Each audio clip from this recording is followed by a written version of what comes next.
Hello,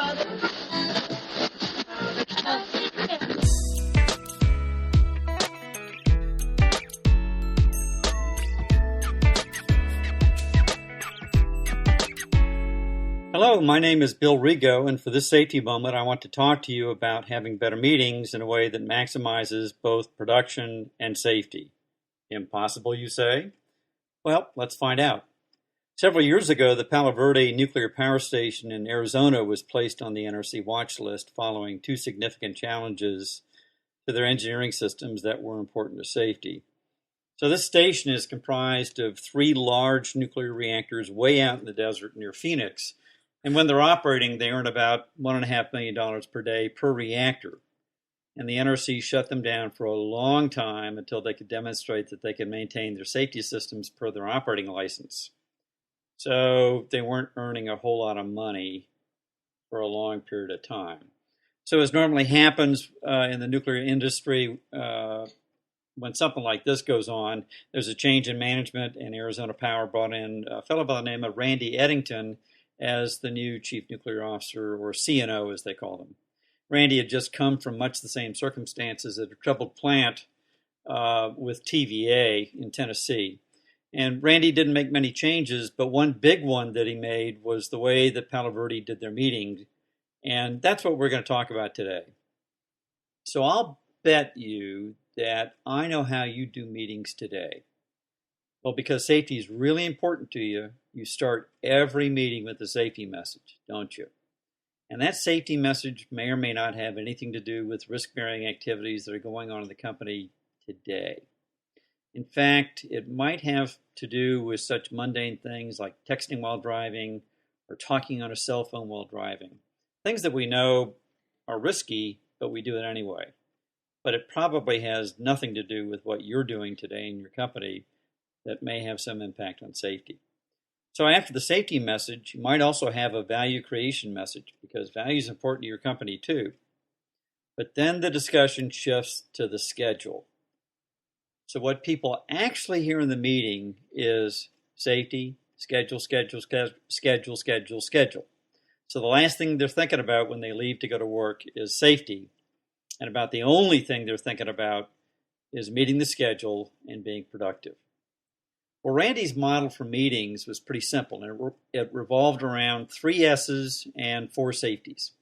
So the first thing they talked about was the status of the plant, the first S, especially status of safety equipment. The second thing they talked about was the schedule of work that was anticipated for the day. And the last thing they talked about were the 4 safeties. The 4 safeties included nuclear safety, radiological safety, industrial safety, and safety culture. And the 4 safeties were discussed in the context of the work that's about to be done on the schedule for the day, and how it may or may not impact the status of the reactor plant. So what people think about as they leave the meeting room is how to do their job safely, and how that job may impact on the status of important safety equipment in the plant. The result was that within a very short period of time, i.e. less than a year, Palo Verde got off the NRC watch list, and after that, they began to make record electrical production runs. So a couple of years ago, I was attending an INPO workshop, and I ran into a Palo Verde Corrective Action Program manager. And Randy Eddington had announced his retirement and was about to leave. And I asked her if the employees would support changing their meeting policy if the new CNO wanted to change it. And she told me very seriously that they had no intention of changing the way they did meetings, no matter how much the new CNO wanted to change it. So it appears that Randy's method for doing meetings has now become part of Palo Verde's culture, and for the better. Well, when I learned this lesson, I was managing an engineering group that had the oldest, most senior engineers at the company at the time. And you might perhaps call them dinosaurs, and they were reluctant to change. Well, when I returned from the INPO workshop, I immediately changed the way we did meetings, similar to what Randy was doing, but I didn't tell the engineers what I was doing. I just did it.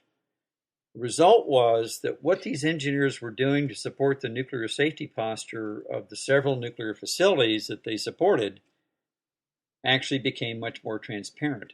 And more importantly, Our customers in the nuclear facilities commented that it seemed that they were getting better service from our group, even though they had never had a problem with the group before. And I also noticed that my engineers were collaborating more, especially between engineering disciplines. So perhaps you can teach a new dog new tricks. So what I would offer for you today in supporting this good idea is I'd encourage you to micro-experiment good ways to do this within your current culture and context.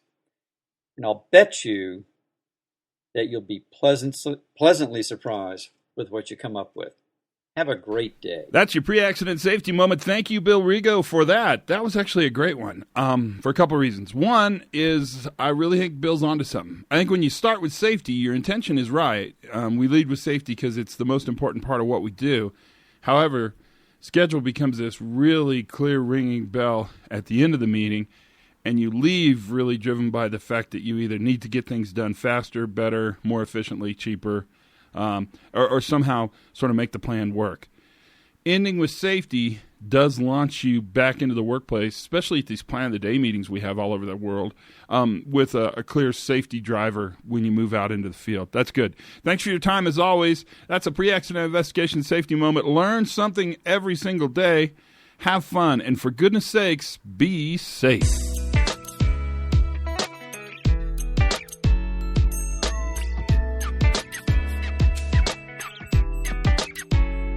Old dog, new tricks. Old dog, new trick. Old dog, new trick.